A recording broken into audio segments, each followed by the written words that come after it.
Now, here's a different spin to the last video that I just shared with you. Last time you were given a sequence here and you found a formula to find maybe a later term in that sequence.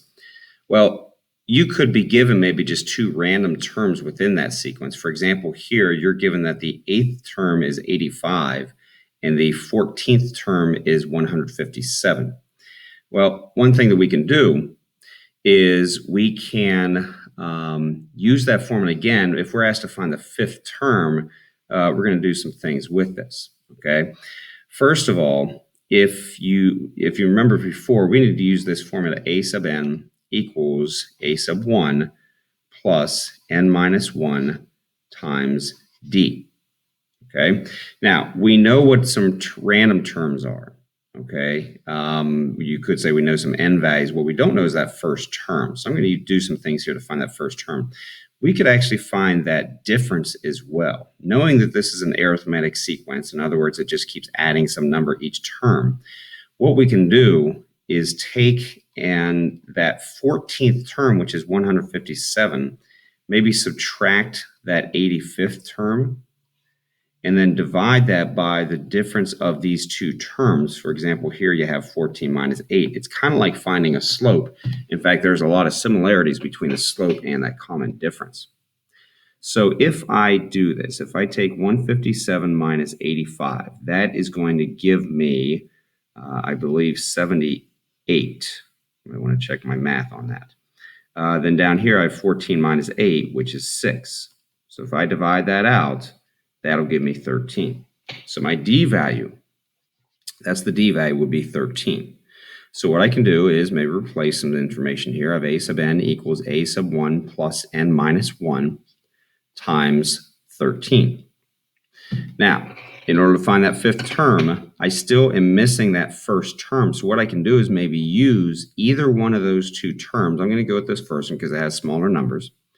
But I could use that term, the fact that a sub 8 is 85.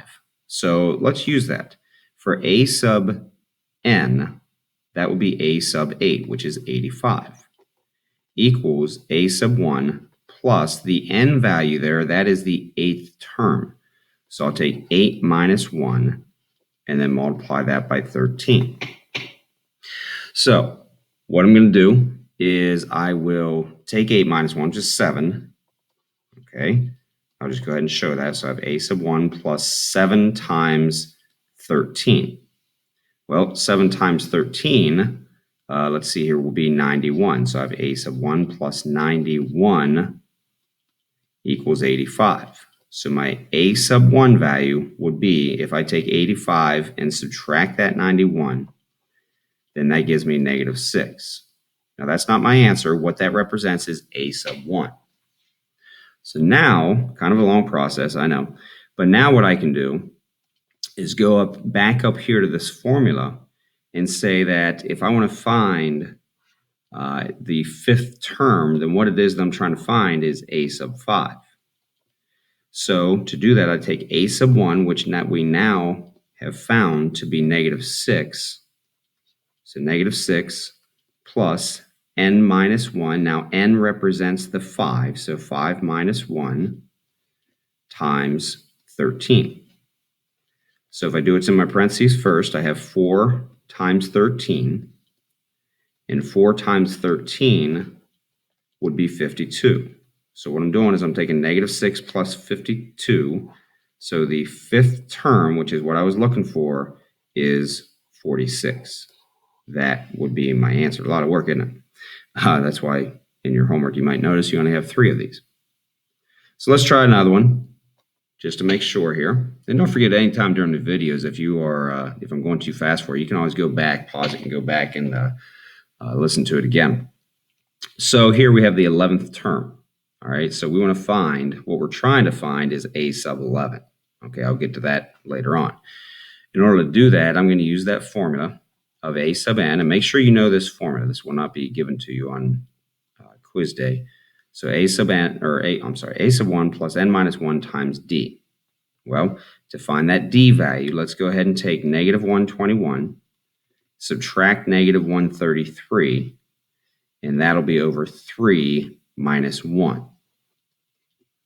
Okay, so if you take negative 121 minus negative 131, well, that's negative 121 plus 131, so that'll be 12 over 3 minus 1 is 2.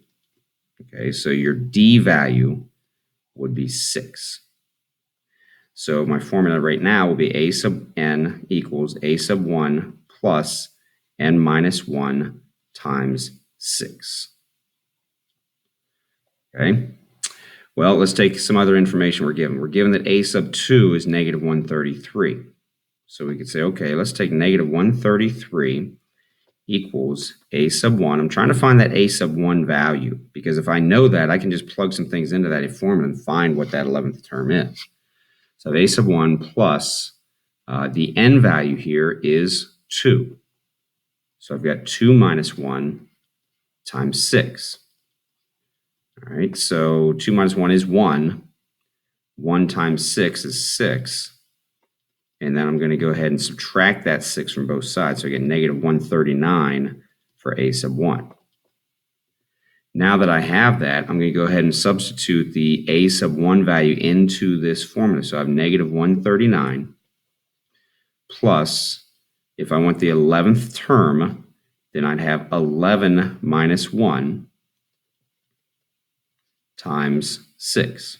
Okay, the 6 comes from right here. So 11 minus 1 is 10. So I'm taking 10 times 6, which is 60. So I've got negative 139 plus 60.